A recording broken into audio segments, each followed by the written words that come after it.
Hi, this is Joseph Arthur. Thanks for checking out Come to Where I'm From. Please support us on Patreon, patreon.com/come to where I'm from. We are an independent podcast, and any contributions you can make are greatly appreciated. Come to Where I'm From podcast, episode 93. Jimmy G. Jimmy G. Lovely. Thank you for coming, Jimmy. Yeah, Thanks no for problem. coming. In the middle of a cyclone. It's weird. What's going on? Tropical storm. I'll take it. We no water, no life. That's true. Makes the weed grow. That's right. Do you smoke weed? I smoke weed. I do blow. I drink. I play Murphy's Law. Of course I do. Really? You do blow? I do everything. That's controversial to admit. Yeah, whatever. So is coronavirus. There's no controversy in a pandemic. I guess the rules are changing. Yeah, the rules are changing in all different ways. Do you think- I don't think there is any more rules right now. It doesn't seem. Do you think it's the end times? No. No? Nah, this shit's happened before, dude. Yeah. This has happened before in worse times than we got now, you know? Yeah. And we survived it. You know, we're humans. Where'd you grow up? Astoria, Queens. I still live there. Wow. Why would I want to move? It's hard to grow up in a place like as awesome as this and then ever leave, I guess. Well, you get trapped. I went on tour and I thought I'd find better places, but You never did. yeah, I know why. Everybody left Europe and came here, and that's why I didn't go back to Europe. Everybody in Europe thinks it's so great, but Yeah. if Europe was so great, all our ancestors would have went back. Maybe. I like France. I like France. I have I a went there with romantic- the ignorant mind of an American, thinking that they would hate me, and I hate France, but I loved it. It was great. And they loved you? Yeah, not fond of Germany though. Too many Germans there. I feel you. They seem to be anti-fascist, but act very fascist all at the same time. I don't know, though. I've met a lot of sweet Germans. Depends where you are, because if They you're have a hard if language you're along with the a sweet soul. If you're by Switzerland and Freiburg, by Basel, then you get a little bit of the mix. It depends what you're bordering on. That's why Yeah. Belgium's so cool, because Belgium has a little bit of everybody. Let me ask you this. What was your first European tour?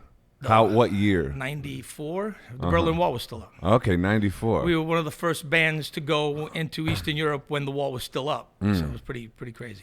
Besides the Rolling Stones. And that was before the internet took over the world. There wasn't just even fax starting. machines, really. It was AOL Yeah. and Persian Kitty.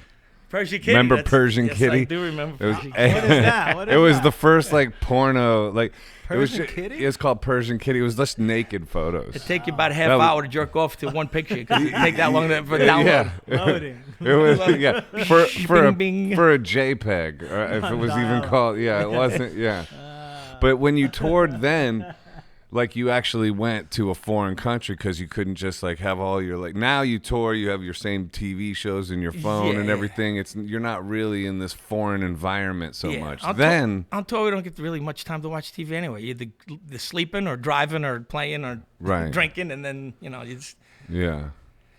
want to watch TV when you're on a tour. Did you do a lot of touring there? Yeah. What, 15 times I've been there or something like that. Wow. And then Japan too. And I've never been to Japan. great, game changer. Really? Yep. Why? Because everything is magic where you go. You think, New York, wow, look at the big New York, big balls. We got the biggest city. Now you go to Japan, it's like, whoa, wait a minute. Why? Because there's more lights. Oh, it's more Japan. It's packed. It's gigantic. Wow. And it never closes. You could go into you have music playing, you go down and there's 4 stools at a bar, and you can wind up there till 6 in the morning. They don't close places. It's a different world.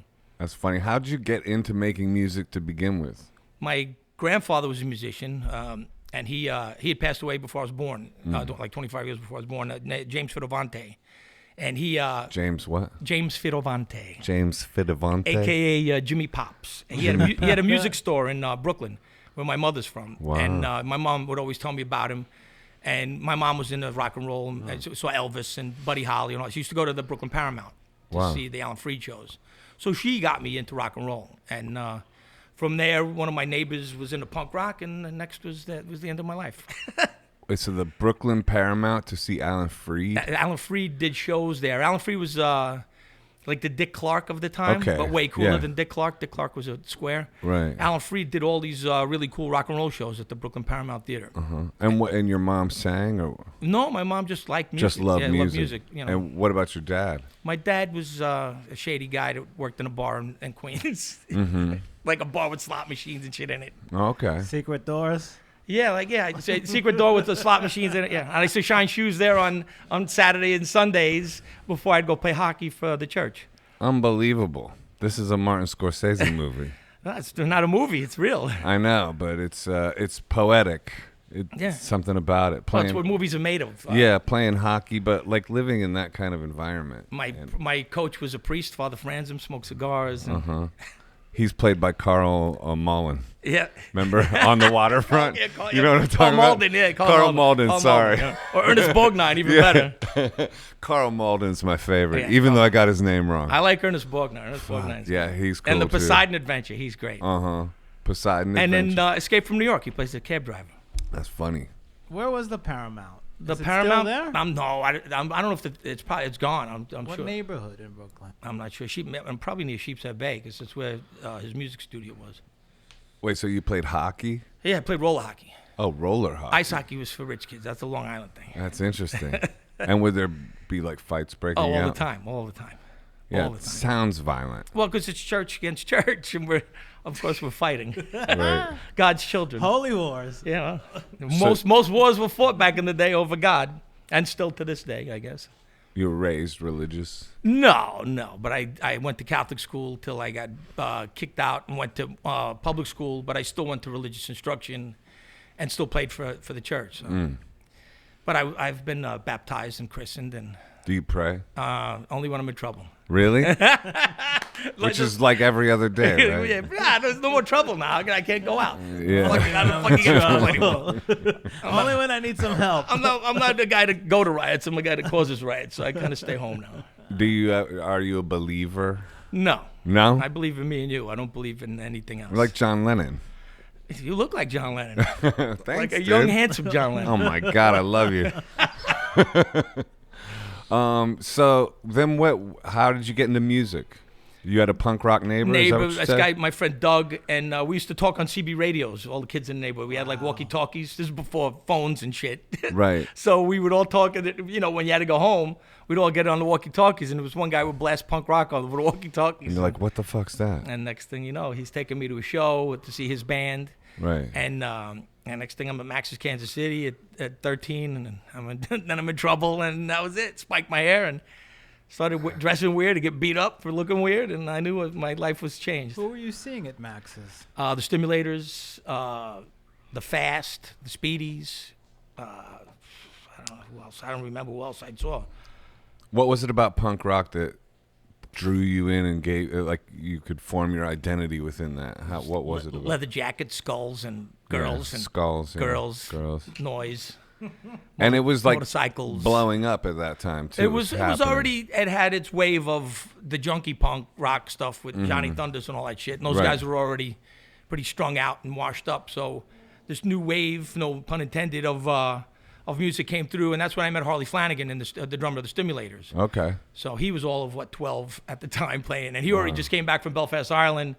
So he was also very influential with me with the music, and he's very talented. So the Stimulators is one of my favorite bands when I was a kid. So. Right. And so you just knew that's what you wanted to do. It was just fun. It was better than doing what all the guys in my neighborhood were doing, was smoking weed on the corner with the Doors. They were listening to all the bands that they were listening to, musicians they were listening to were dead already.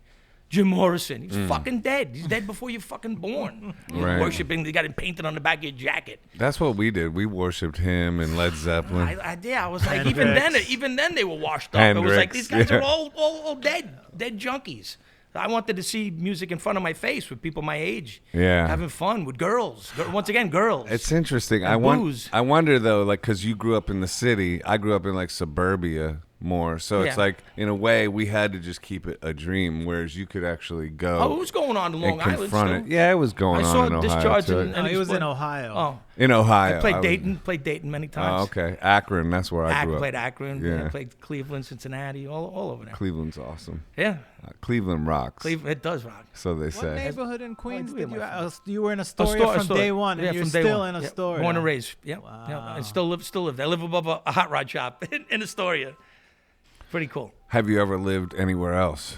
I lived in Douglaston, Queens, like borderline Long Island. It looks 516, but it's still 718.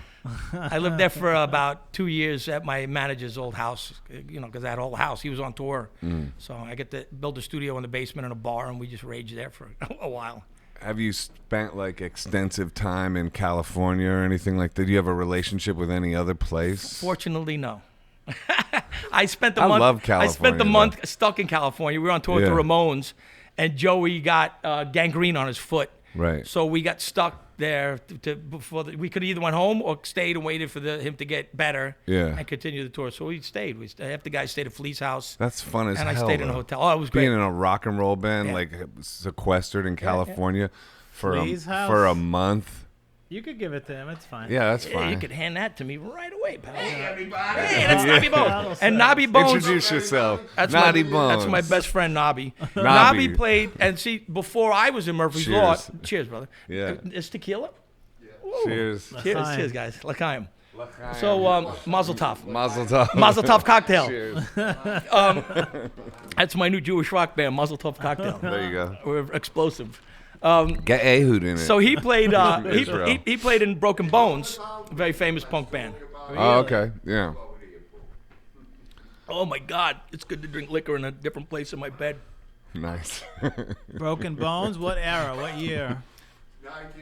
98, early 80s, but he was already all around the world. There's a picture of me at Rock Hotel, which was the Jane Street Hotel, and had Oh. a theater in it. Wow. So Yeah. there's a picture of me looking at him all wasted, and he's fully on full tour mode. He's So he Full was like tour mode. An idol of yours at the So a time. mentor. he was. almost, Now pretty he's much. just a fucking pain in the ass that lives in the room next door to mine. That's amazing. Wait, what was the Jane Hotel? The Jane West Hotel was the Rock Hotel. Wait, what now? That's where they did a lot of punk shows.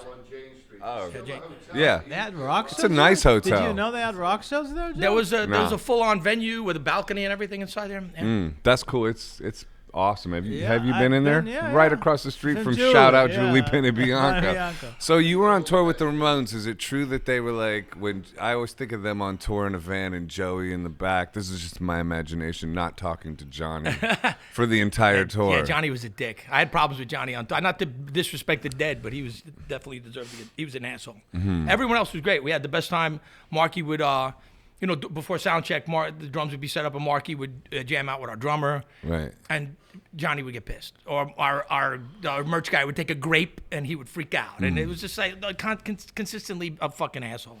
Right. He definitely was far from a behavior have the behavior of a punk rocker. Controlling more He was a like. fucking conservative douche. Yeah. Were you guys friends with the Ramones from? Yeah, from I was back always home? friends with Joe. Used to come to my house for barbecues and hang out with my dad. Really? Yeah. Would they not talk at all on tour, or is that bullshit? Or did We you not never really got see to that? pal around. Right. We never saw because they had their manager Monty. Uh-huh. The guy who wrote all the books and stuff. Once they all kicked off. Right. And Joey would always come and say hello. He'd wear a Murphy's Law shirt on stage to represent. What a cool dude. I've really such heard a- he's a sweetheart. Oh, sweetest guy. And Dee Dee too. Yeah. And Marky. Marky's great too. And then once Joey passed, I got the opportunity to play with Tommy Ramone, the original drummer. Oh, okay. Which was great. And I played with Tommy, CJ, and Daniel Ray, who wrote Pet Sematary for them. And It's so important to keep the original drummer in a musical band like that. Like, drummers always explode, bro. They're too crazy. man, People think singers got it's ego. like the Clash when they lost their drummer. Topper. Well, it Topper was a it all fucking fell junkie. apart. He did heroin. Don't do heroin. Right. Stay in the band. Do blow.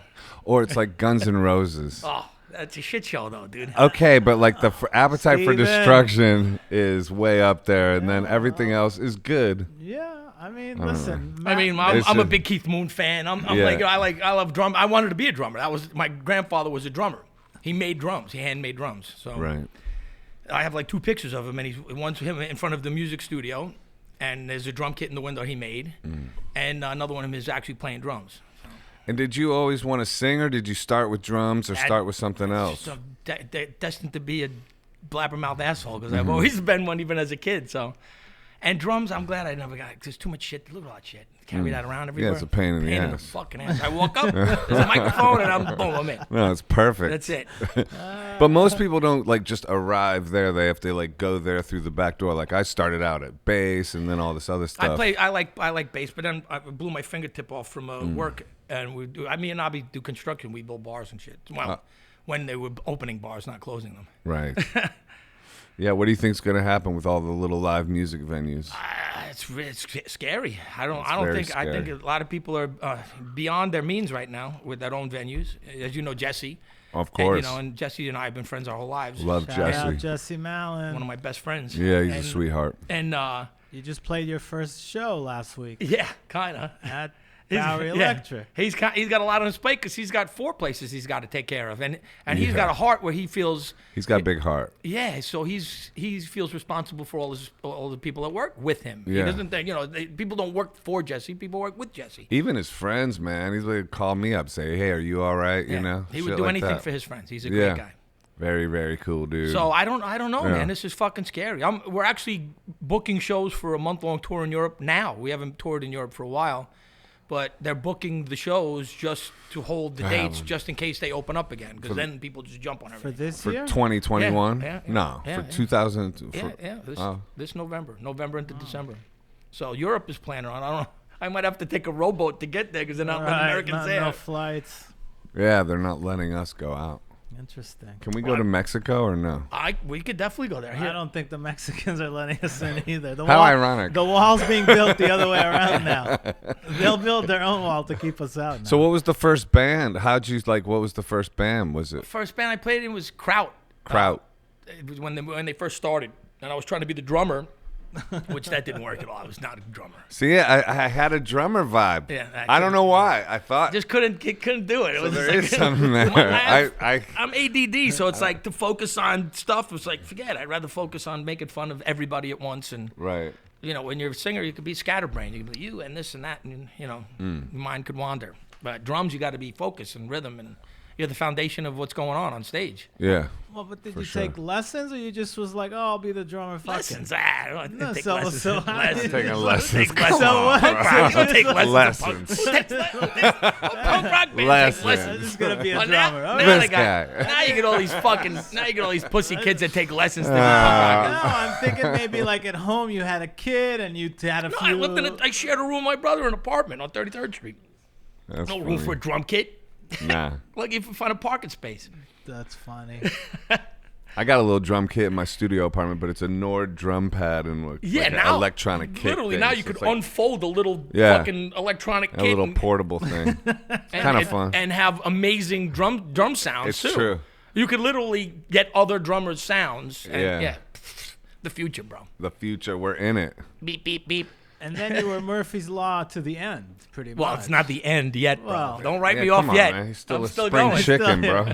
I'll be 55 in August. And that's my birthday's booked. We play on a boat for my birthday, so that's still booked. They didn't cancel that yet either. Where? In Long Island Sound? Don't get on a cruise No, in the East River. East River. Oh, okay.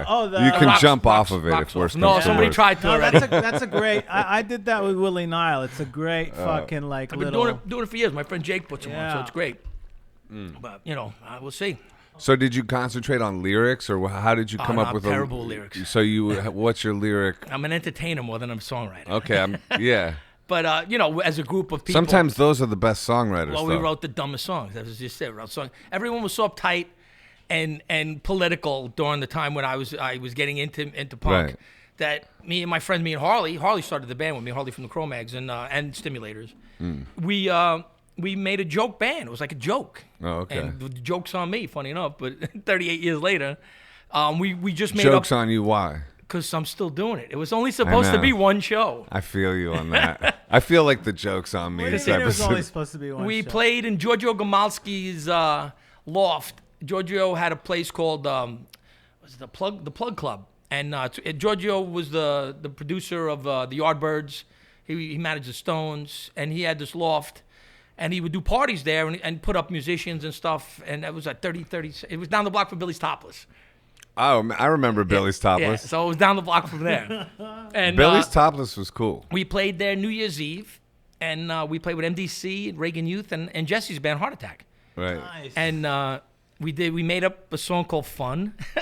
And we played a cover of Stepping Stone, and then people liked it, so we played it over and over again, and then we just started making up songs. And that's kind of how it just built. We just would make up songs, and people kept asking us to come play again. How cool is it that the first song you wrote was called Fun?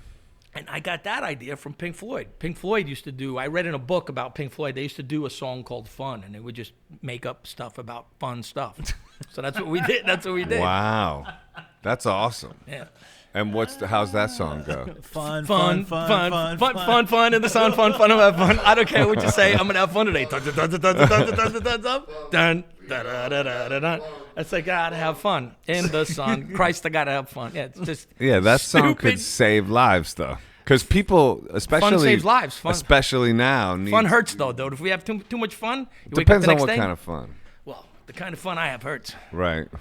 Fun hurts, bro. That's a pretty good line. Fun hurts. It truly does. That's the greatest hits. Fun hurts. That's going to be on my tombstone. Is that it? Yeah, that's it. Fun hurts. James Drescher, fun hurts. That's pretty good. By then it should be fun kills. The best one I've ever heard of is Charles Bukowski. He just has Don't Try. Don't try too hard. That's what it should be. Yeah. Is that what it says on it? It says Don't Try. Yeah. What was that? Me and Jesse did, what was that, the song? Don't Try. What is that song? I'm trying to remember the song. Johnny Thunder's song. Don't try. Oh, to put your arms around the memory? Yeah, me and Jesse recorded that. Don't and try. somehow I kicked out the Don't Try. Huh? Oh, yeah, you can't put your arms around a memory. But you can put your arms around a memory. Wow. Remember memories? Remember tits? God, Jesus Christ, I can't wait till the titty bar opens again. Well, so no lady in your life then? No, not right now, No. Yeah, it's hard to balance the Thank rock God. and roll lifestyle and the relationship. Well, why have a relationship when you're on tour and there's people around you every day? You know? Right. You know. Because life gets lonely. The road is far from a lonely place. Being locked in a van with some farting, burping, sneezing guys, you're never alone on tour. Right. There's another one. You're never alone on tour. Is that a song? No, that's a fact. You're never alone on tour. 24 hours a day. You know, people talk shit about their jobs. It's like, my fucking job, I'm commuting. Your commute, what? You go, what? You drive for an hour to work? Shut the fuck up. You got a retirement plan. You got all your medical coverage. All these fucking people complaining now. I got to work from home. Shut the fuck up. You got a job. Try going on tour where you with maybe one of the guys you don't really, you got along with these people 24 hours a day. Yeah. Very hard to get along with people 24 hours a day. And then like, you get a lot of band members coming out of the band. I'm like, well, who have you worked with for 38 years that you've been with 24 hours a day? People don't get the rock and roll life or musician's life. You got to fucking be with people that you really don't like sometimes, and you have to tolerate them every day. So doesn't always work out. Yeah, it's rough to keep it all together. Nah. I don't think people romanticize our lifestyle that they do. much People anymore. definitely do. Really? People I feel like maybe back in the day they did. Like when it's easier. It's even better now than it was. Back in the day, it was miserable. Now, I'm 50. I'm going to be 55. I got credit cards now. I got a phone that they tell me everywhere to go. Right. I never get lost anymore. Right. I can talk to anybody. I can borrow money on the goddamn phone if I need to. It's like right. It's easy. I could record a fucking record in the van with my fucking phone now. Yeah. Back in the day, you had to go to a studio, buy tape, and go into a studio where the guy had to wind the tape up and edit the tape. Now it's like, I'm going to record the record on my phone with this fancy microphone. Yeah, but there was this whole, like, I don't know, there's something about that I like, the momentous occasion of buying tape and going into the studio. Believe me, if I could afford recording digital, analog still, I would definitely. All of our records were done analog. Right. Been lucky to have great people and studios that I've been in to record the records. Right. So when you first started, you just started singing in kraut. I went from drums to the vocals, and then that was my first nightmare with the band because my friend Johnny Feedback, who was the drummer at Kraut, dissed me, and he got his boy Davey Gunner in the band, and they kicked me out of the band. Oh. And so for my bitterness, that's when I started the joke band to get back at everybody, and yeah, I guess I got the last laugh. They did you a favor kicking you out. Yeah, I guess they did. And was that joke band Murphy's Law? That was Murphy's Law, yeah. Right. Why Murphy's Law?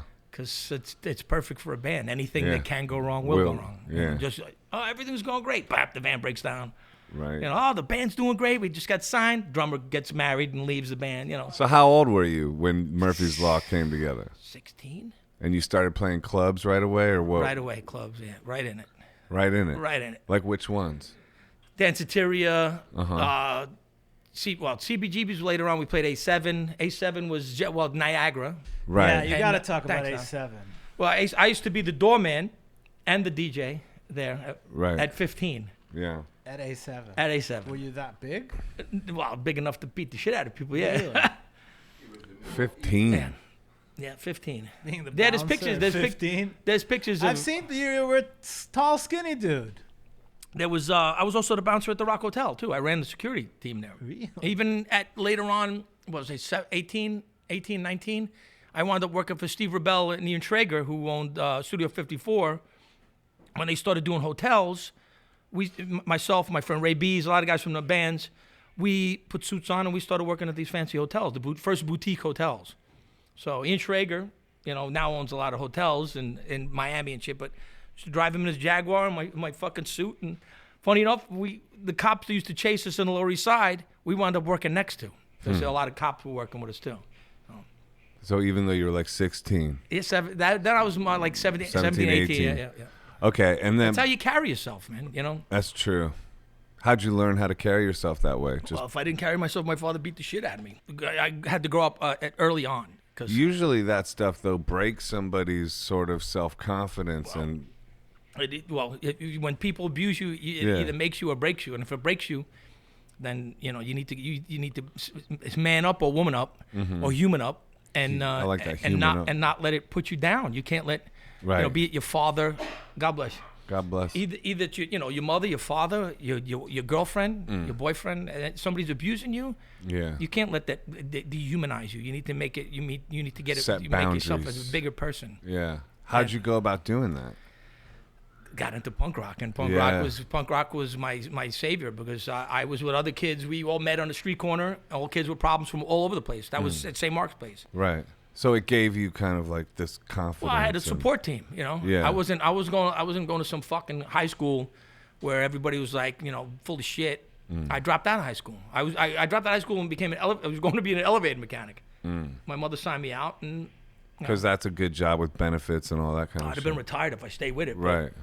But it was at that time. That's when it was like my mafioso uncle ran the company. Okay. So it was like, Jamesy, he was like, you can this band thing. I was always late for work and everything. He was like, you can either do this, and I'd show up in like this fucking jumpsuit with spiked hair, and these blue collar guys like, what the fuck? And elevator mechanics, they're not schmucks. It's like it's a very special job. They're electrical, engineering. No, it's a good job. Crazy. I was making crazy money as an apprentice. Right. Yeah. In a city with 1 million elevators. And you get benefits. So. Yeah, and I learned I learned a lot then about mechanical stuff from the stuff that we do with jobs. So, but it was just like he said, and I'll never forget. He was like, you can either do the band, which I think is going good for you. It seems that because he knew what was up with me. Yeah. And he's like, or you could get a job like this. You can always get a job like this, but this band thing, it seems like a once in a lifetime thing. Okay. And this is like a mafioso crazy dude. I love this guy. Yeah.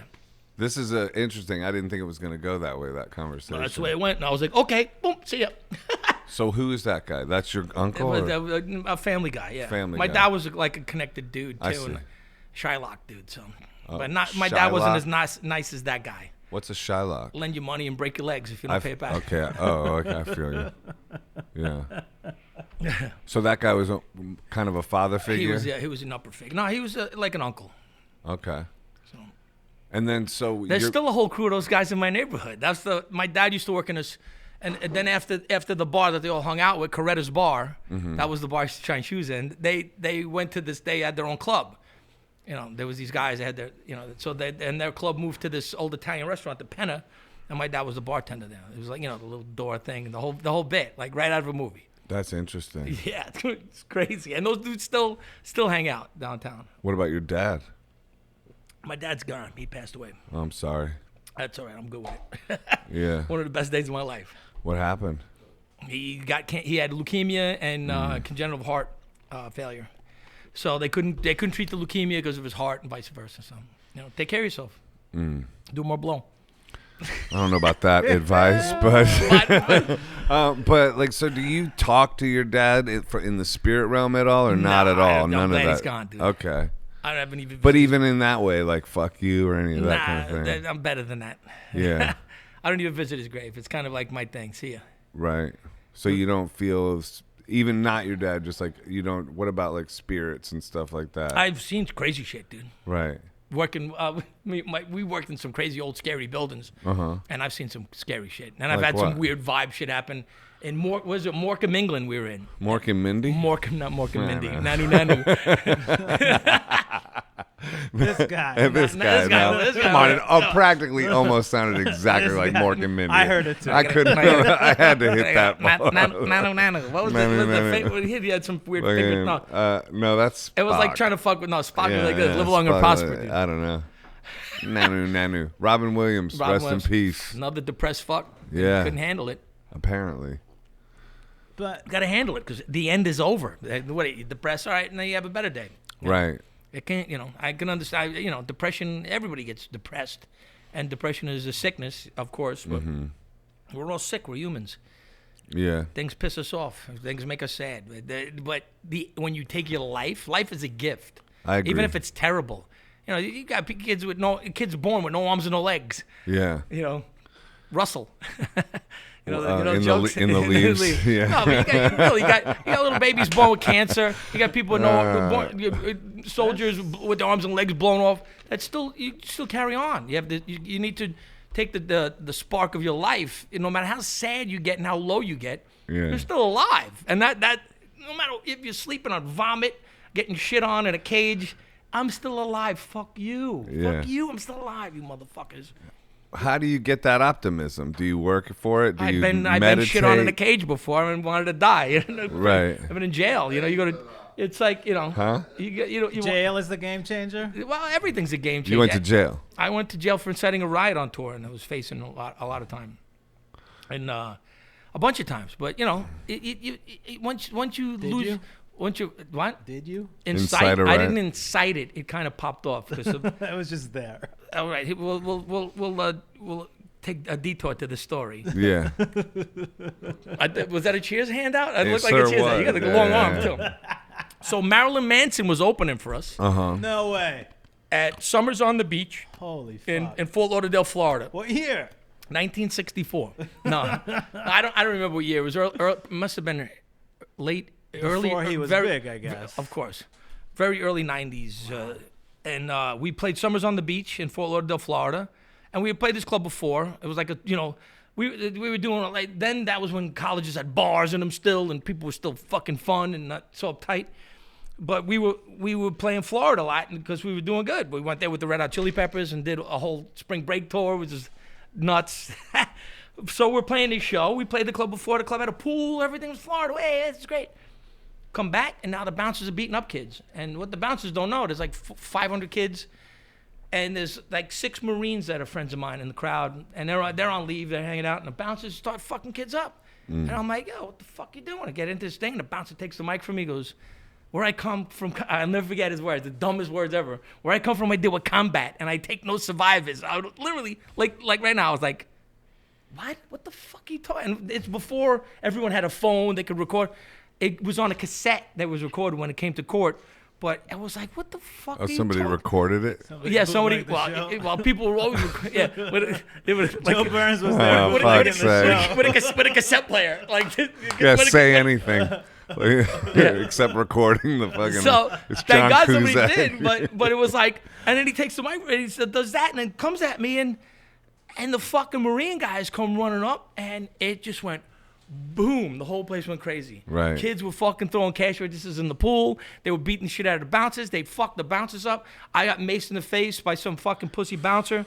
And then the riot cops came. And then the kids beat up the riot cops. Wow. And it was just like off the chain. So we scoop up our shit. We get the fuck out. Go back to the hotel. And I'm back at the hotel talking to the girl about the pool. And everybody's partying in the room, and this is before like we were staying Holiday Inn Express. We could go, hey, I need, or you could go, hey, the cops are coming. Cops are going up to the room, I'm like, oh, everybody's fucked. Hey, and I leave the room. I'm like, oh, everybody's cool. Oh, good. The cop's down. 2 cops come to me. You James Drescher? I'm like, yes, sir. And he goes, bang, hits me in the face, bashes me in the face with the gun, and he beat the shit out of me. Are you for real? Yeah, took me to Broward County Correctional Why Facility. did he do that? Because I incited a riot. No, but why did he hit you in the face with a gun? I, in their minds, was the one that started this whole thing where they were scared shitless and were getting the shit beat out of them by kids. Like a cop would go to arrest a kid, singer of the band. and like 20 kids would jump on the cop. It was like roaches. It was like a cookie on the floor, and roaches were on the cop. They were all over the cop. Anytime a kid went to get arrested. And they pinned it on you? So they pinned, of course they pinned. I do the guy with the microphone, the microphone guy. So they take me to fucking, now they beat me up, and they take me to jail, and take me to Broward County Correctional Facility, and now there's a cage, and then there's another cage. And there's the cage with all the kids that got arrested, like 30, 40 kids that they got or more. And they put me in a cell across from those kids and beat me, like out of body experience, beat me up in front of all these kids. Wow. Which they thought it was going to make, it's like, oh, it's going to teach them. You know what it did? It made me a hero and made them look like fucking scumbags. And then they put me into, I was just telling Nabi on the way here, we were listening to, Nirvana, Come As You Are. Love that song. So I'm in Broward County Correctional Facility, which is federal and state prisoners. So, and I'm telling the whole story. I got my own, we had individual showers. It wasn't any creepy. We had TV. It was like, I got food. I'm like, my hotel room, there's 7 guys in the room. I'm like, I got my own bed. This is amazing. And I knew my boy Jack was out trying to get me out. Oh, my God. So I'm telling the story. So I go to sleep. And I wake up to that.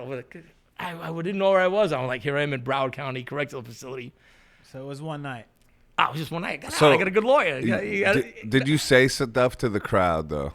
Like with the microphone? You said you're the guy with the microphone, or were you just doing a normal gig, or were you saying like, hey, everyone, beat everybody up? No, I didn't say anything. Nothing.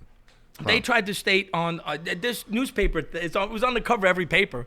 Right. And it was like, I said, let's tear this place apart, which first of all is not conducive to getting paid after the gig.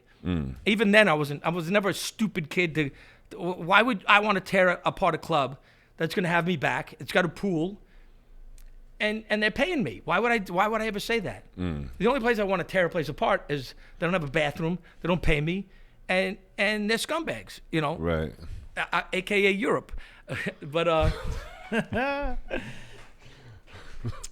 it was like, I was like, and the manager got along with us last time, so it was more of an insult than anything. But I would never incite a riot. Were you friends with Marilyn Manson, or did he just open up? Well, I forgot what his name is, Lawrence or whatever his name is. But his real name Brian. Brian, that's it. Because one of my brothers. Something.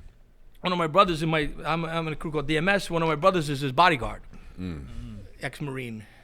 Your brother? Yeah, Mike. Yeah, how many Mick. Siblings do you have? Oh no, not blood, but by my family, my crew. Your crew. Okay. The crew's important to you. I get the sense like you have a very close bunch of friends. Yeah, very big time. Yeah. So what did you guys get successful and make a record, or how did the rise of the band happen? Well, the first record was I played in a band. Rick Rubin, you know who Rick Rubin is? Of course. So I played in a band with Rick Rubin called Hose, and I sang in the band for a hot minute. And Rick and Russell Simmons, I was friends with those guys, when I was a kid. And Rick when Rick was in college, I used to hang out with Rick all the time. And my bass player Chuck Valley engineered LL Cool J and Public Enemy. He did all that stuff, but back then I was hanging out with Russell and Rick, and they were like, yo, we'll sign you on a label. And I'm like, all right, let's sign me on a label, put the record out. We had about enough dumb songs to make a record. But then Rick took too long. Rick wanted to produce the record and all, so took too long. So Profile Records showed up. A hip-hop, what was it? Rob Bass. Rob Bass was the number one guy. I think it was Rob Bass. But completely not a punk rock label or a punk rock thing to do. But I was like, yo, they're offering me a record deal, and I'm gonna do it. Sorry, Rick, I'm gonna do it. So I did it, and then even still, we got signed to Profile, and then Rick, Russell, and Leo Cohen wind up I was managed by Rush Management. So that's wild. We got on the Beastie Boys took us on the License to Ill tour. Wow. Which started out just colleges. We were just playing colleges. I've been going down Beastie Boys rabbit holes lately, just old interviews and I stuff. grew up with those guys. I love them. But I used to hang out. There was also the Young and Useless. They had Adam was in the band Young and Useless. So I'd sing on the record. Oh, okay. We do Rise and Shine, rise and shine, and give God your glory, glory. Yeah. Rise, shine. So you saw them become what they became. they they were went from punk rock to then They hip. never left being punk rock. They were always Right. punk rock. Whatever people can say hip hop, but they were always punk rock. And they've done so much for me, I can't even tell you. Oh yeah. So it was like, so we go on. The first tour we go on is 1985. We go on this U.S. tour, and we're on our way to go to fucking California, in a van with no air conditioning, no tinted windows. We're laying in bed like people flipping us off, and our drummer gets mono, and we have to take. Normally we just say see ya and keep going and get another kid. We didn't know, and our drummer left. We came back from that, and that's right when all this shit happened. And the Beasties offered us this tour, so we were going on the tour, and the tour was just colleges, which was like that's when, like I said, with colleges would have a bar. Yeah. Dude, I could tell you, literally swinging on a chandelier with girls with their tits out and falling into them. Like Animal House looked like like a kiddie movie. Wow. Swear to God, I'm not even exaggerating. And just pussy banging, ping bang. The greatest shit, which makes most people sick. Most people that jerk off to porn at home, they can't deal with reality. Like falling off a chandelier into real girls and getting fucked, So we were doing that. We were doing all these colleges, and then License to Ill broke. So we were on this tour, and I remember us playing Long Island with Run DMC and the Beasties. Jam Master Jay dove off the stage. They took his sneakers. And then after that was that one night. And then I remember they were like, all right, we're not doing these colleges anymore. The record's doing good. The tour's getting changed up. Stadiums? And arenas, hockey arenas. So, wow. And we were like the schmucks on the bill. So we had 15 minute set, $500 a show. And we got to share the bus with the stage crew. The crew, right? So no, but which means we were sniffing speed and fucking showing up early, and I would be all gacked out on speed and ice skating before they put all the shit out on the rink. I skated where the Red Wings played. I skate.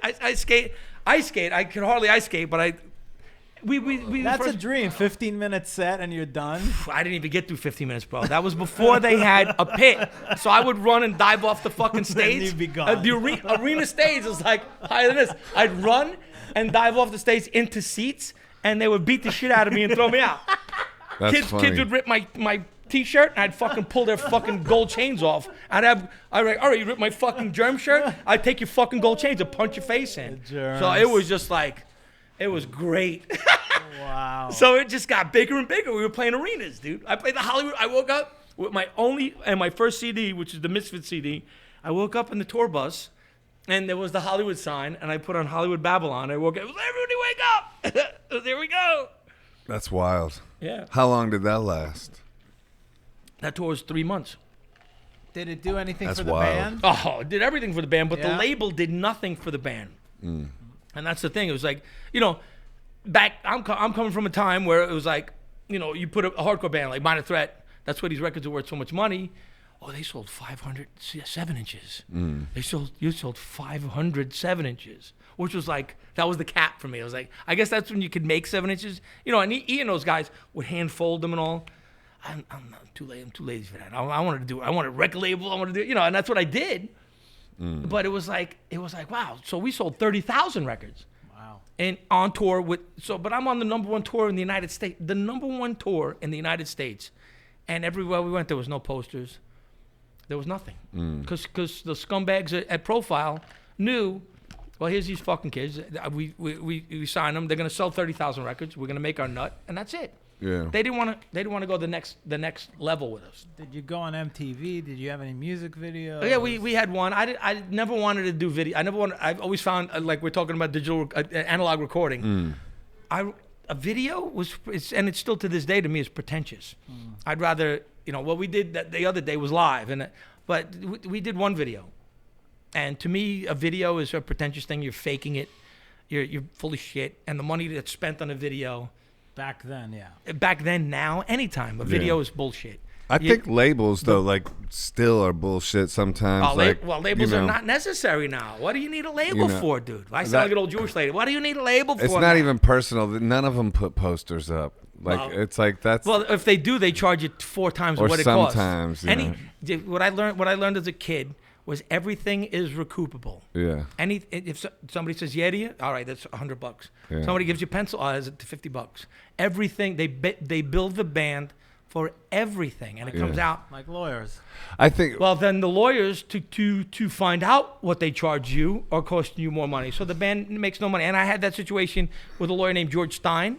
I'll drop the names. George Stein and another 2 lawyers that the band had, and I had lawyers, good lawyers, but. Why would you be a kid and sign with a label and the label's friends with the lawyer? So it was just like, learned a lot of lessons. All that stuff happens all the time. But I'm still doing it. I'm still getting paid though. Yeah. So I think that working with a label is good if you know that they're not going to do much. Well, I've worked that it. you still have to do a lot, and then they'll do some stuff, but they just don't. Once I learned to scumbag it, like me and Todd Youth, rest of his soul, my old guitar player. Me and Todd Youth learned that to scumbag it. So we Todd and my bass player Chuck, today's his birthday, rest of his soul. He got murdered in Los Angeles. He was the engineer at Chunking House of Metal, Chuck was amazing. So anyway. What happened to him? He got stabbed in the heart. He was on tour with a band called Sugar Tooth, and he was their engineer. And they stopped at a place we always go to, Pink's. You know Pink's in L.A. Yeah. He was at Pink's, and some guy was like, "What are you looking at?" Like when I was thinking, Chuck was the nicest guy, and the guy just stuck a knife in his heart and killed him. And today's his birthday. Oh man, rest in peace. But at Pink's, the hot dog stand? Yeah, right outside of Pink's. That's so fucked up. Yeah, it is fucked up. Well, now that guy's in prison, getting fucked up himself. Because I heard you talk about this somewhere else, both about Chuck and Todd, how that you guys usually have a crew and friends, and both of them were kind of alone when they passed away. So you did hear that, That's why I say never leave yourself alone. Yeah. There's the old soccer thing. You never walk alone. So I like to leave I always like to have my friends with me, and they went on tour by themselves, without. You have people around you that you're working with them, you're working crew with them, but they're not your friends. Always keep your friends with you, keep your friends close. They say keep your enemies closer, which is true too, but that's when you know your enemies. You keep your enemies closer, and treat them like a friend, because one day they'll try to fuck you, and then you keep those friends close. But Chuck went out by himself with nobody around him, and was with people that he thought were his friends. I'm not going to say anybody's names because one guy's connected to other bands like the Foo Fighters and stuff. I'm not going to say any names. Oh, wait, it did. But anyway, and Chuck got murdered right there in front of 2 other guys. So there's 3 of us now. Somebody pulls a knife out. All of a sudden, I'm like, yo, I'm in action. There's 3 of us. Guy with a knife. Fucking table. Bang. You're fucked up. I'm going to fucking kill you. No, they ran away and left Chuck to get stabbed in his heart. So. And Todd? And Todd was there. Todd was struggling with drugs. Todd was struggling with heroin. And Todd has been struggling for a long time. But Todd also hasn't been the best boyfriend or husband to a lot of girls. So he's got his wife there. And some shit happened. And the first thing I thought was he OD'd. But turns out. That's what I heard. Sadly enough, no, it's even more sad than that. Oh. Sadly enough, I guess he was never a drinker. I'm the drinker. He was the junkie. So it would have been better off if he was doing heroin because he could handle it. He was drinking, fell, hit his head. Went home, sat on a chair in his apartment, and died. Oh. There was no drugs or nothing. He got drunk, fell, and hit his head, and died. Oh. So it proved us all wrong. We all thought he was going to die a junkie, but he died. Well, like some brain hemorrhage or something like that? Hit his head, sat in a chair, and died. Could be a concussion, you pass out, and that's it. That's exactly what happened. And joke's on us. Joke's on us again. There you go. Yeah.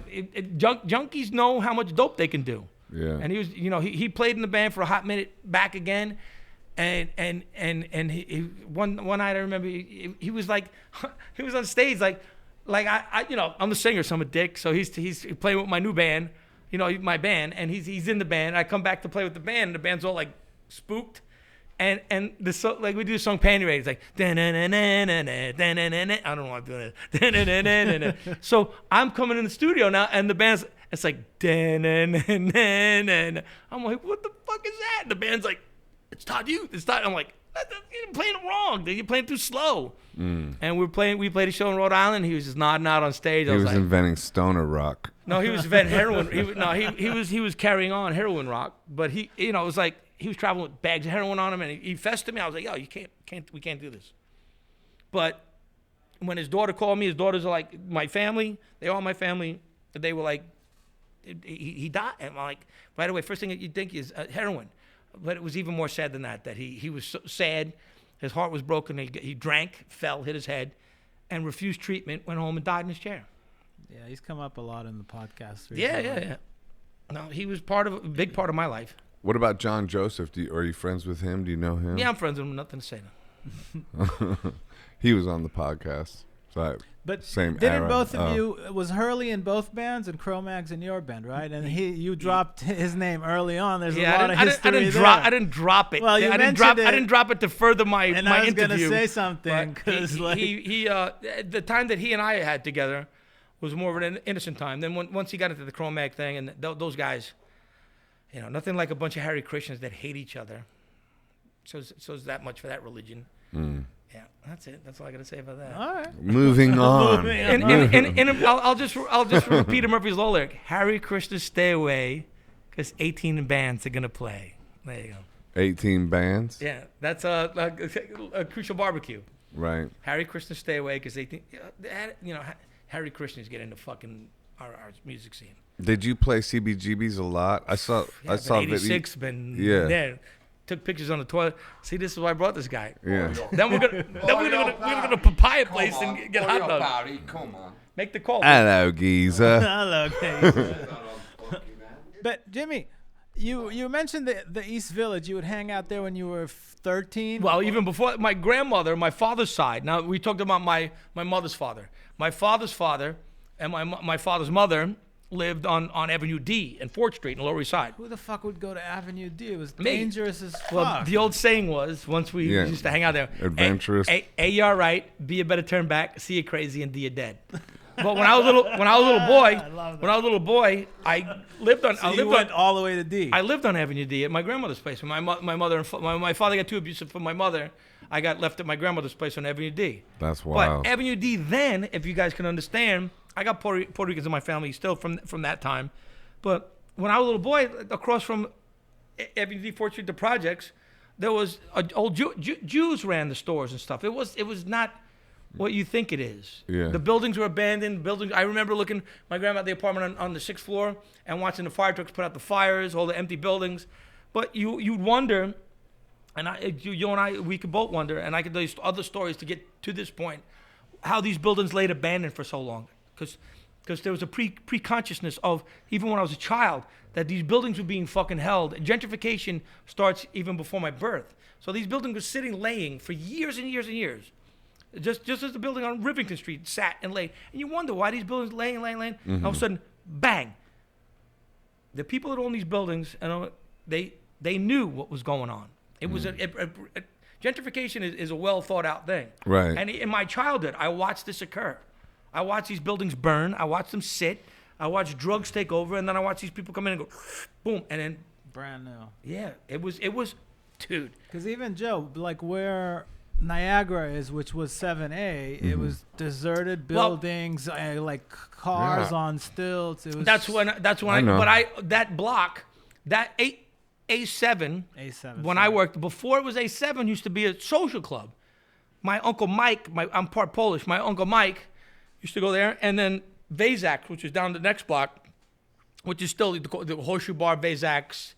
There's a lot of names for it. It's also in The Godfather. You know, when they were pulling the guy in the back, and the cop walks in. I don't remember the scene. Yeah, and there's also the scene in Crocodile Dundee when he grabs the tranny by the balls. Well, that I remember. That's that bar. That bar. And which bar? It's called Vazak's. It's called 7B too. Oh, okay. 7B, Vazak's Horseshoe Bar. I know that one. It's like a sports bar now. Well, because the daughter, who owned, the father owned it, fucked it up. Yeah, Put 50 that's the Crocodile Dundee bar? 50 TVs in it. She fucked it up. But anyway, this is a tattoo. Too many TVs. This is a tattoo of the too many TV. Too many TVs. He's got a TBI on me. Yeah. So this is a hinge from that bar. Oh, okay. So when I was a little boy, I used to go there with my Uncle Mike. There used to be there's a staircase there that goes to nowhere. It used to be a Polish hall above. So, and there used to be a wolf hybrid that used to sleep on the corner, and the Polacks that owned it, the Vazak family owned the liquor store behind that place. So, I could tell you. So you What's a knew Polish everyone. hall? Like a dance hall? It's where Polacks hang out in a big room. Just place for it's Polish people. That's where you put a lot of Polacks. Okay. What goes on there? Just debauchery, Just debauchery? pierogies and. What about Veselka? Oh, yeah. Isn't it the Kasha best? Varnishka, bro. What do you have about I Kasha love it. Varnishka? I want some of that right now. I got some in my pocket right Oh, now. man. Keep it warm. So growing up, then you knew everyone in the neighbor, like everyone. Everybody. Everybody. Yeah. But even then, like when my grandfather died, they ran his funeral procession. I was in Florida with my family in Florida, and he died. And they're like, James, you could come back, or you could. We don't want to see your grandfather dead. So I stayed. My family was doing stuff in Florida when I was a kid. Like what? Like whatever they were doing, and killed a couple of my cousins. But my family was doing mafia shit. Okay. So I stayed in Florida, and they ran my grandfather's procession from 14th Street to Houston Street, down Avenue D, where Con Ed is, Con Ed is to Houston Street, and people lined up because he knew everybody on the block. Wow. But what get back to where we were starting. What did he do? Mafia shit? he drove trucks. Drove trucks. For the mafia. But no, who doesn't drive trucks for the mafia? Exactly. Still to this day. Oh, there's no mafia. Cement Yeah? trucks, You drive a truck, right. yeah. No, there's no mafia. Okay. Anyway, How much were you tempted to go in that direction in your life, or is it well, still a I saw temptation? my cousin Timmy got murdered in Florida. I was too young at the time to get into it, and then by the time I was old enough, I was already in my own crew. The music. But in my own crew too, running security, drugs security. Like you can't. So bring you drugs in learned that from your family No, I to, learned it to on my build own. I learned it on my own. But I never built a crew that did like, security. Drugs and security, I mean, yeah. come on, man. Not everybody learns that. Even if you learn it on your own, Yeah. you learn by example. By example, well, Yeah. I didn't learn example by my father, but by Right. people around me. Right. And but my grandfather's funeral procession ran down Avenue D, and people lined up for him. That's why nobody could peg a New Yorker as a racist, Right. especially where I grew up. That's why I stay in Astoria, because it's everybody. Everybody. I grew up with everybody. Right. I live next to the projects. My family came from the projects in the Lower East Side, Queens, and everywhere. So when I sit on the stoop with him, we sit on the stoop and everybody walks by. Hey, how you doing? Hey, how's it going? There's no fucking riots outside my fucking house. There's gunshots. There's all kinds of shit. Those might be fireworks. No, there's gunshots. No, I know what a what I'm gunshot saying. sounds like. And we need to stop looking at each other as black and white I and agree. Chinese. It's easy to say, oh, well, 200 years ago, there wasn't even a car, so shut the fuck up. Yeah. With your 21-inch wheels on your fucking car, What do you think about defund the police? Yeah, all right, defund the police, but give me guns then. Don't defund the police and take my rights to have my bare arms. me I'm an NRI Life member, dude. If you're gonna defund the police, then let me get a let me Do get you a have a government. gun in Is New it York? still A lot of hard guns, to dude. get one? I grew up in New York City, dude. I got guns. How can you get one? How do all these motherfuckers shooting each other get guns? I don't know. I'm asking. Well, I'm You go on the assuming I'm it's- asking for a friend. I'm asking for. Well, with this microphone in front of me, I'm not gonna tell you. Well, No, but Right. in New York, it's still hard to get a license, right? Yeah, It's impossible. I heard It's you can't get impossible. one. But Right, obviously, these people are shooting babies are getting guns. right. And see, the thing is when the government takes the guns from you, the only people that get the guns are criminals. So, I want to be the guy that walks up. I want a gun. Here's my license. The people that are getting guns and all of these Democrat bullshit, whatever states they are. All the criminals are shooting each other. They're shooting each other and they're getting guns and shooting other people. But legal citizens that want to get a carry to protect themselves can't get them. Yeah, so Yeah. the right to bear arms, if you still don't see the government fit, never mind your neighborhood fit. Yeah, believe Well, me. gun sales have gone, like, they're going through the roof. I mean, There's- more well, where people you- are where you buying can- where you guns now can than buy ever. them. Yeah. What do you do here? What do you do here? I don't know. That's why I was asking. I think there's a lot of motivation for us to just go into total chaos from the higher ups. I've always been a fan. I'm a punk rocker. I'm a big fan of anarchy and chaos. Yeah, but not So- really. Because No, Chaz is anarchy and chaos. No, and you don't like that. Chaz is a disco dance guy.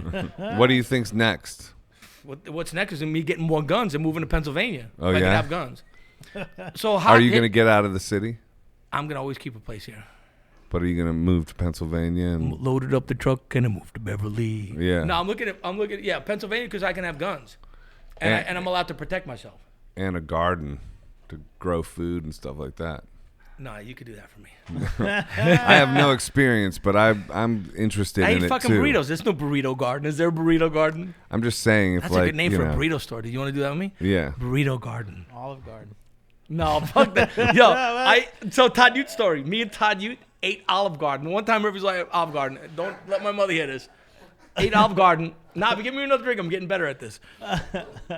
Ate Olive Garden, and we played some like a arcade. And so I'm playing, and some Olive Garden threw up on stage. Todd Ute sees me throw up. He throws up. Then in front, all these other kids throw up. That wasn't like the first. What movie is that in? No, it wasn't a movie. This Animal is real. House or Stand by Me. Meatballs. Stand by Me, where he throws Dude, up. I could tell you guys numerous stories of multiple people throwing. When I ate two scorpions I ate two scorpions at a bar. There's this tequila with not a worm, a scorpion. Yeah, I've seen. So there was two bottles. They had the two bottles. Jimmy, you could drink free tequila if you the mezcal.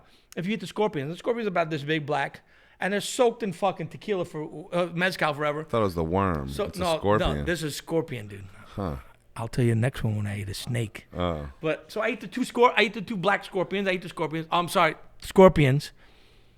And I ate the scorpions, and I go like this to the girl next to me with a pint of beer. I'm like, and the girl, she throws up in a pint glass, and then down the row of the bar, everyone starts throwing up. It was like, but I was in Okinawa. I played in Okinawa, Japan.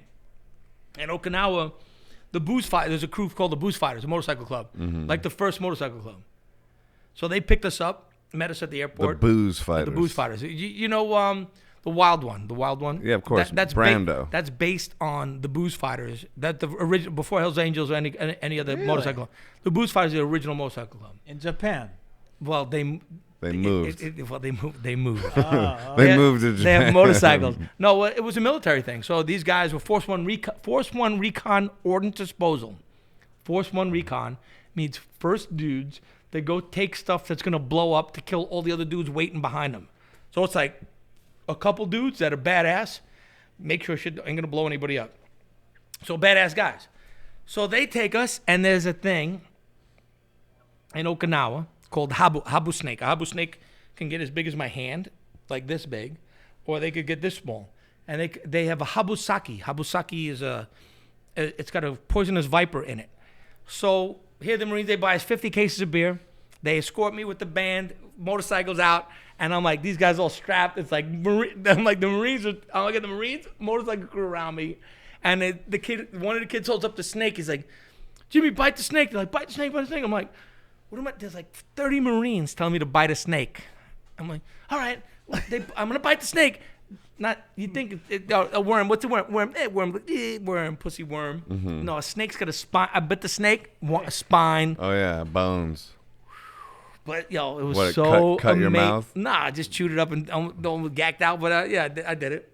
But yo, the thing was it living? No, it was dead. It was in it was pickled in a bottle of sake. Okay. I have a bottle at my house. I still have a bottle at my house. I have a bottle at my house. With the snake in it. With the snake. Oh man. I'm just waiting for a special time to drink it, bro. Okay. So here's the kicker. Now here's tour talk. So they're like, stay, we're gonna blow stuff up here. And now schmuck me, I'm like, oh, I have to go play Tokyo. Which, go play Tokyo. Oh, I can go play Tokyo. You can always play Tokyo. But when Force One Recon invites you to the Marine base to blow shit up, mm-hmm. you go. Right. Because there's always shows. Yeah. But when certain things are invited, I regret that to this day.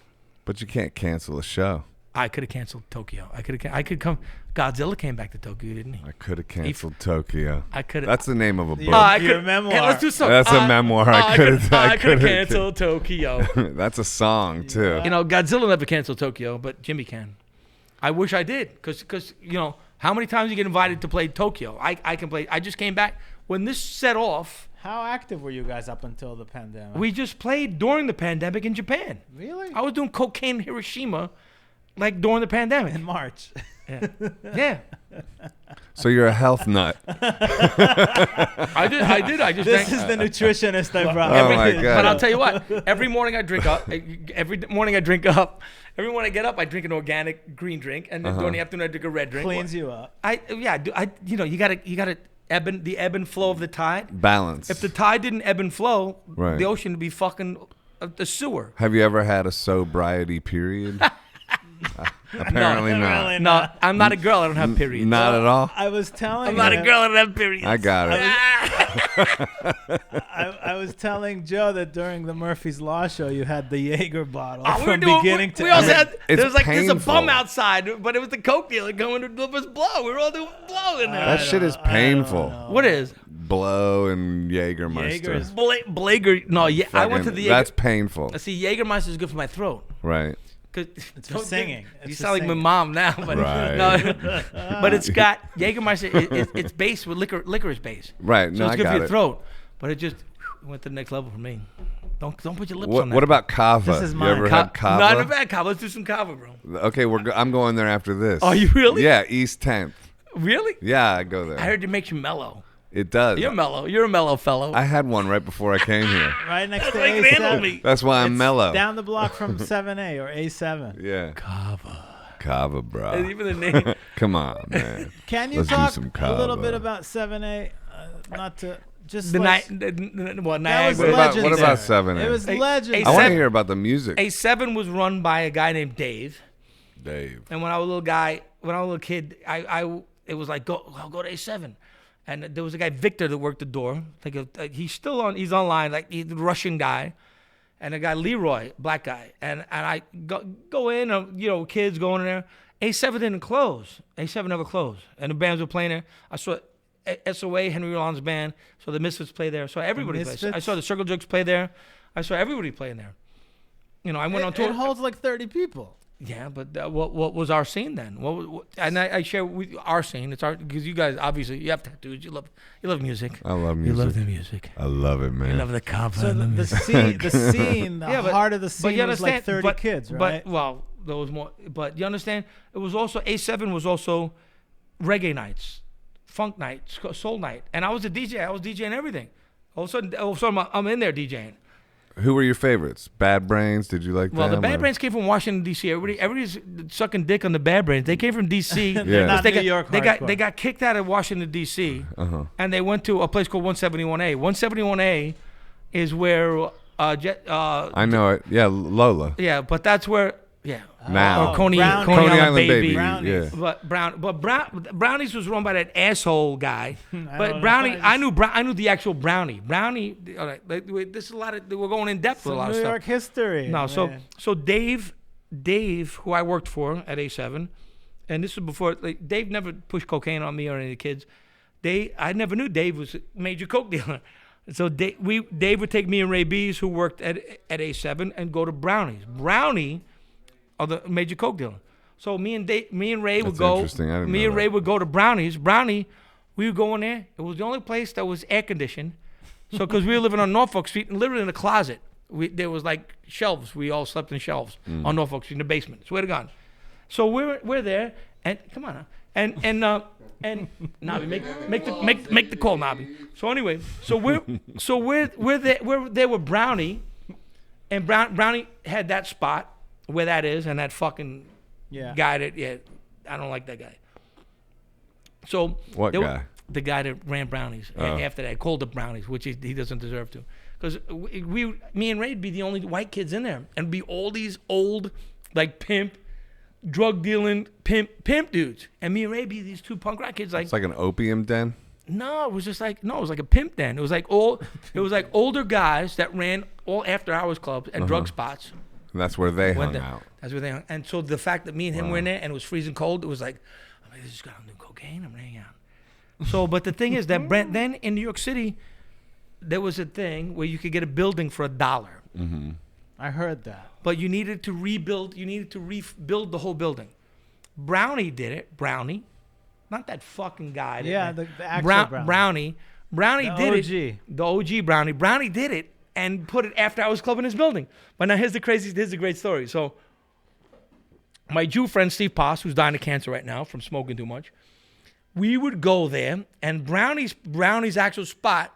So he paid for the building. It had it all done, but he had his after hours club, and we get in there because I connected with that my whole life.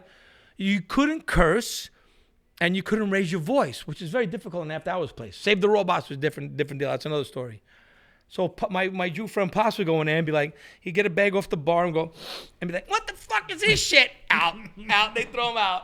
But Brownie, once he had his own place, it was like, it wasn't. Save the Robots, another deal. They threw him out because he cursed. Cursed and didn't like the blow that they gave him. Oh. Did he pay for it? Of course he did. You always pay for it. Right. Even if you get it for free, you're paying for it, bro. Don't you find it painful, though, the come down? No. No? Like, the whole thing is all good. You got to get it good. If you get it good, there's no come down. What about you, Ehud? Do you ever try any of that? No, actually, other than weed, I've never tried. I can tell you stories, fucking in anything. freebasing days and bazooka days. But go back to what are 7A. bazooka days? Bazooka is coca paste, the paste of the cocaine before they make it into coke. Oh. And where I grew up in Queens, You put it between your cheek and gum. No. That's straight up the coca leaf. But bazooka is the paste. You put it in a funta leaf. You roll a woola. Is that where the gum name comes from? And then what? You smoke it? What do you do with it? Yeah, you take the funta leaf, which is banana leaf. You lay the bazooka in it. You put Thai stick in it. You put angel dust in it. You smoke it. Wow. And then you fucking have a good time. Where do you get that? You taking Asking notes, for a Bobby? friend. Are You get that? notes? you get that in 1989, bro. Yeah, exactly. You need Let's go back in time. You need Michael J. Fox in a DeLorean. Well, at the It's crazy. I saw footage from Murphy's Law playing there in '83 or something. It's just like unbelievable. It's unbelievable. I'm still doing it. People you get these people that pop in now online and try to say hurtful stuff like, "Oh, these fucking guys, middle aged. What the fuck are they doing?" I'm like, what the fuck are you doing, sitting, questioning what I'm doing? Right. What are you doing then? Mm-hmm. There's all these people like, here's a 50 guy's going to be 55. He's playing his band still. And what are you doing? I'm already getting shows booked. Everyone's dying right now from coronavirus. I'm already booking shows. I just came back from Japan. What are you doing? Sitting in your parents' basement or your wife's basement. Yeah, there's always going to be haters, though. I mean, it's listen, I think I love it. people accept rock and roll as an older person's thing still. I mean, in punk rock and all of it. Look at the Rolling Stones. Bob Dylan. I don't look at them. Bob Dylan just put out a new record. Did you hear it? Not a fan? No, not a fan. I love it. Finish the Bad Brains story. It's what it's like. Jimmy, finish the Bad Brains. Well, the Bad Brains. Well, they came from D.C. They went to 171A. 171A, which was Brownies' building. Yeah. And that's where they recorded the Roar cassette with Jerry Williams. Jerry Williams ran 171A, which was the spot to go to. So my two favorite recordings is Skinhead Anthems by The Last Resort, 4-track. And the Bad Brains Roar cassette, 4-track. I had the honor to be in the room when the Bad Brains finally listened to the end of the recording of the Bad Brains cassette on Roar cassettes. That was like a big cassette. Now you can't even, if you got a band, you want a cassette because the last standard of analog is a cassette. If you had punk, now there's other punk bands like Hank Wood and the Hammerheads, one of my favorite punk bands. Mm-hmm.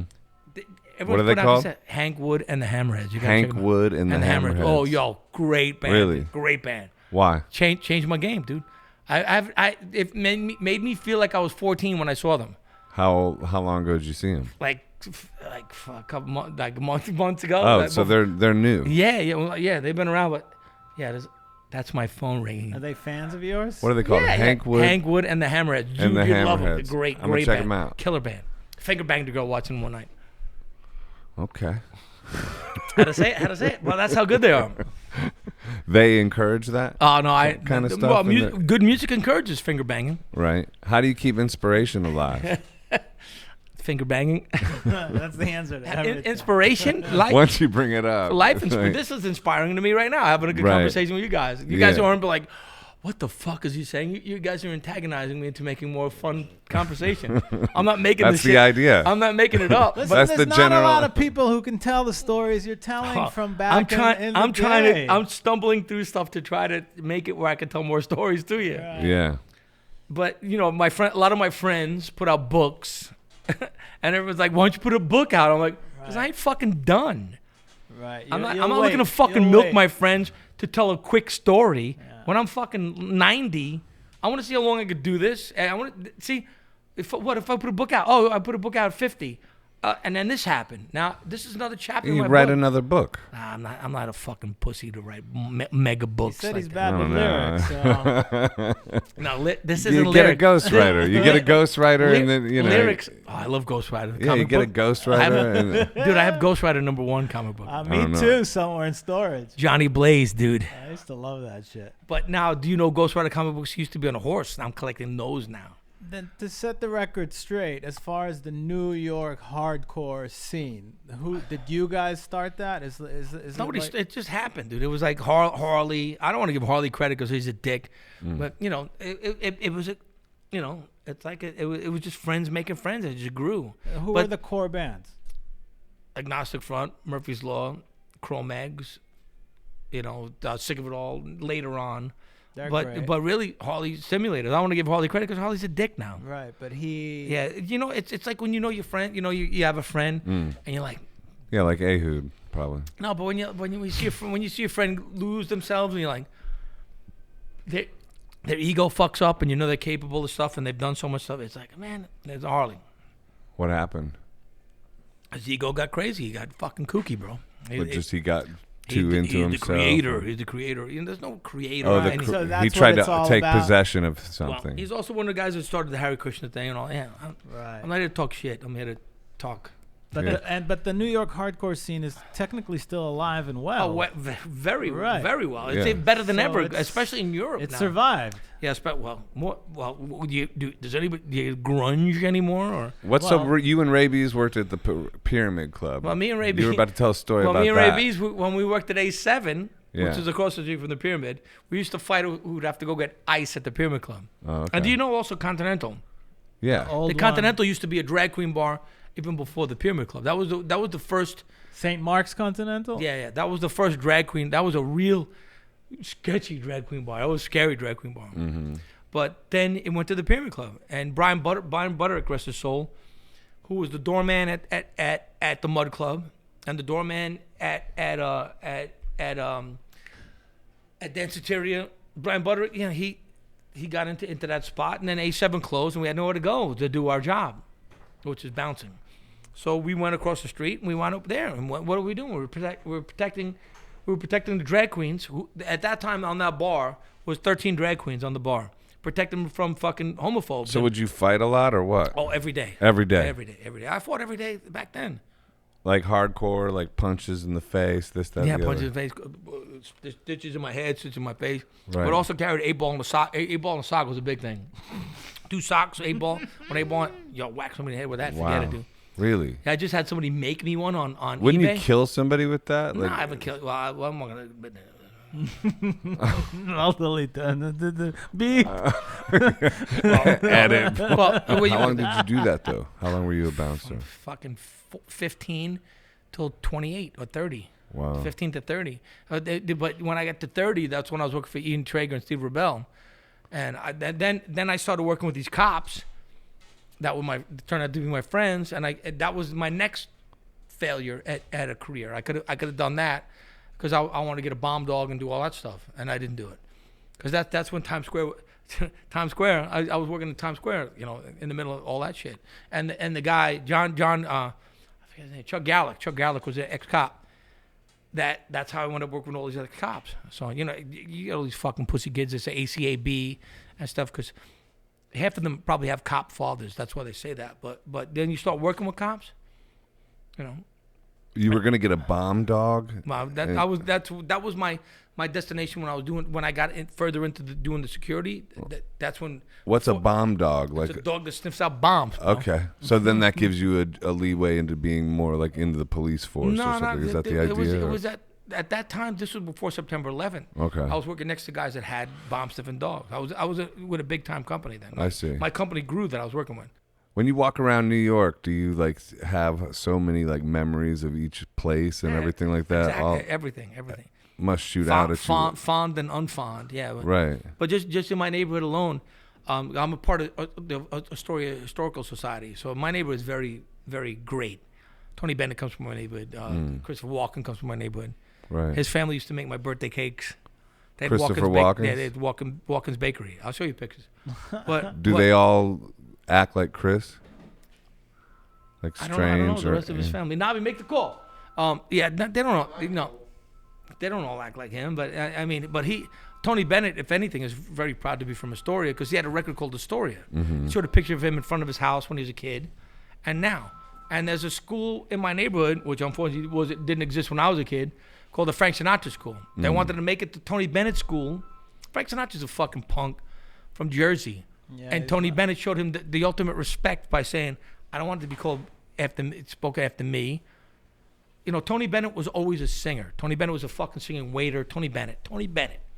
Frank Sinatra's a fucking punk little asshole from Jersey trying to be a gangster. Tony Bennett never tried to be a gangster. No, this is not me talking bitter shit. This is fact. Yeah. Tony Bennett was always and still is a singer. Classic. Tony Bennett turned Lady Gaga into wearing fucking stakes on her body to like a lady, like a proper lady. Who I think Lady Gaga's great also. Amazing. So, you know, where's fucking Frank Sinatra now? In the dirt, just like my father. You know, that's just, it just shows your karma. Fuck that fucking Jersey douchebag, fake gangster. Who's alive? Tony Bennett's still alive. Tony Bennett's still doing Still stuff. singing, still recording. Exactly. Why don't you like Frank Sinatra at all? He's a fucking fake gangster, dude. He's full of shit. What about the Wee Small Hours? That's a good one, liked though. him You gotta with the admit. Man with the Golden Arm. He played a good junkie in the Man. But Tony Bennett was never an actor. See, that's the thing. Differentiate. Tony Bennett has always been a singer. He's never changed anything. And a painter. And, well, now a painter, yeah. Yeah. I'm gonna paint the picture one day too. I paint. You do? Thank God. What's your medium? I use a mixed medium, acrylic. I got an art show coming up in the West Village. I'd love to see it. My friend John I'm Jesse. going to invite you. I want to be there. My friend John Jesse is a punk rock guy, and he's a very famous, fancy painter now. Yeah. But he paints on wood, thanks now. Have you ever tried it? What? Painting. No. No? I want to. You know You what should, my thing, man. You know what I You wanted should. to do? You should. Johnny, you know Johnny T then. Yeah. Johnny T was doing his art thing. I wanted to Shout start out painting a Johnny bump. T. Johnny T. The millions. I wanted to paint on mud flaps on trucks. You should. Mud flaps. You'd love it. It goes with music. I mean, I have a lot of friends that paint. You know, Goes with punk rock, friends that great too. art. I have a lot of friends that great. Chris Garver, Chris Garver, tattoo artist, great painter. So you had a tattoo shop, right? I owned New York Hardcore Tattoos for many years. Yeah. And Owned or still owned? I don't own it anymore. It's like a beauty parlor for ugly people. And do you tattoo as well? Or no, you- only if you want me to do a little thing on you, I'll do it. Right. No, being a real tattoo artist is a very, very, very, very, very, very heavy thing. Did you open it to get free tattoos? No.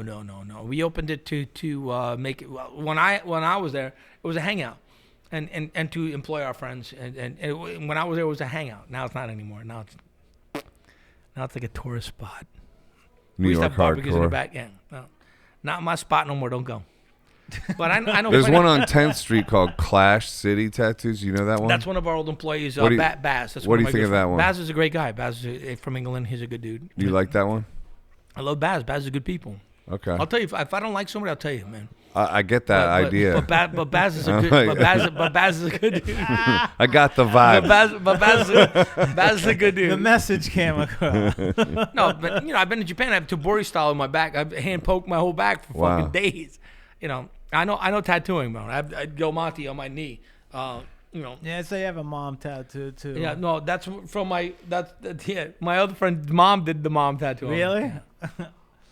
And your mom was sick. Is she doing better? Yeah, she's alright. She's driving me crazy. How so? She survived it, but it's just internal family shit. My brother's a dick. Oh yeah. It's like not to quote the Shins. You know the band the Shins? Of course. Yeah. So that song that they sing about the home. Mm-hmm. That you know that song? I don't. Not off the top of my head. I'm trying to remember the song. That's what I'm going through now. It's like a place you call home. Mm-hmm. And weird enough, when my father was passing, I somehow this song from the Shins, a guy that loves Black Flag and all these other aggressive bands. This song from the Shins came through. It was prophetic. It was going to see my father. Yeah. And it seemed that every time I go to see my father, this song would come on. Wow. I wasn't listening to any magic station. I was like listening like LIR, some college station, and it's about a little house that we own. So it becomes a battle for my family's house now with my brother and I. Oh, really? Also, the same thing with Jack. Is it just the one brother, or do you have just other one brother. siblings? I have many brothers, but one from And y'all don't get one along? out the same vag. Older, younger? I'm the older brother. I get along with my brother. I tolerate. You gotta tolerate. You gotta. How much older are you? 6 years. It's quite significant.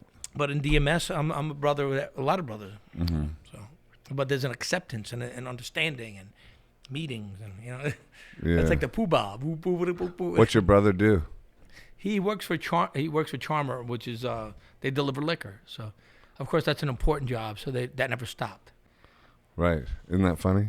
No, it's not funny. It's sad. Well, yeah. It's sad that That's how I meant it. It's but sad yeah.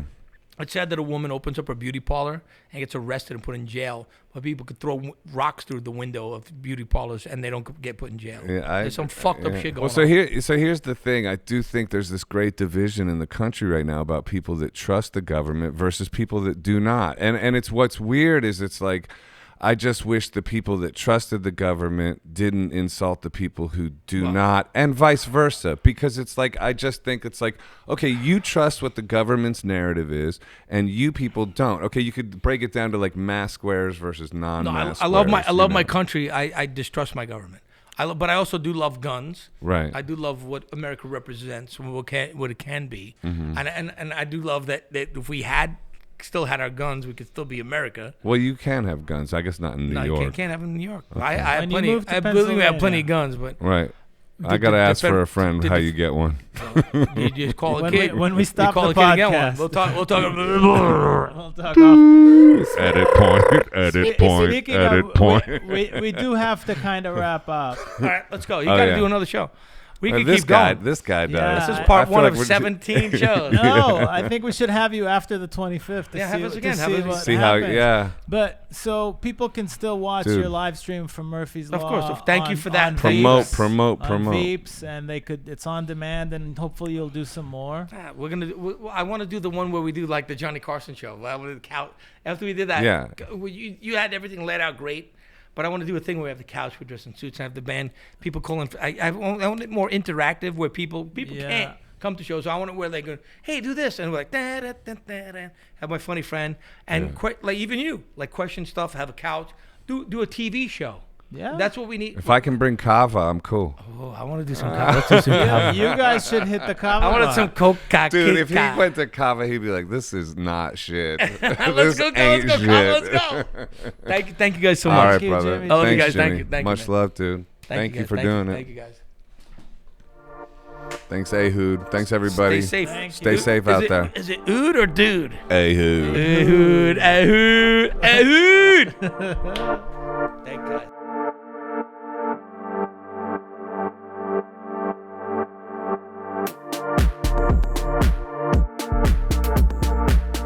Hi, this is Joseph Arthur. Thanks for checking out Come to Where I'm From. Please support us on Patreon, patreon.com/come to where I'm from. We are an independent podcast, and any contributions you can make are greatly appreciated.